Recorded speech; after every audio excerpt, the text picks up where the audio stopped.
guys, ibabalik na naman. Pumunta kami sa tropa namin.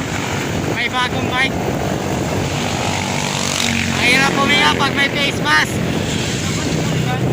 Si Vulcan, may bagong bike si Vulcan eh. Yan lang, si Jodor. Isang baba lang to. Abangan mo na lang kami doon. Bike check natin tong Vulcan na MTB. Ayan, sprocket. Ilang speed to pre? Ayan, 8 speed yan. Yung drivetrain yan, ordinary lang lahat. Yung FD, RD, yung preno, ordinary. Alloy frame siya. Ayan. Ayan ha. Yung hubs niya ordinary. Fork ordinary. Pero naka-inner cabling yan pre. Tapos seal bearing yung bottom bracket niyan. 3x8 speed yan boy. So yun guys, babike check lang natin to. Tong Tekno ng tropa ko, MTB to. 3x8 speed to. Ordinary drivetrain lang. RDFD, ordinary.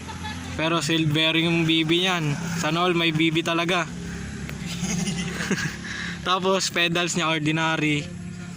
Sa presyong 9.5, pwede na to. Ordinary lang siya. Fork niya walang lock. Ayan, newbie yan. Dalawa kasama ko. Dalawa yan, tropa ko. Napabili ng bike dahil dinemonyo ko. Ayan bike niya. Pwede na yan sa budget bikes. Dalawa yan, budget bikes. 9.8 to. 9.5 yung isa. Nasa likod namin. Ayan o. Ayan siya guys. Ayaw akitin namin. Grabe ahon yan. Kanina may rides kami San Felipe. Ngayon naman recovery ride lang. Pero may ahon. Basta may ahon, pagdating ng dulo may lamon.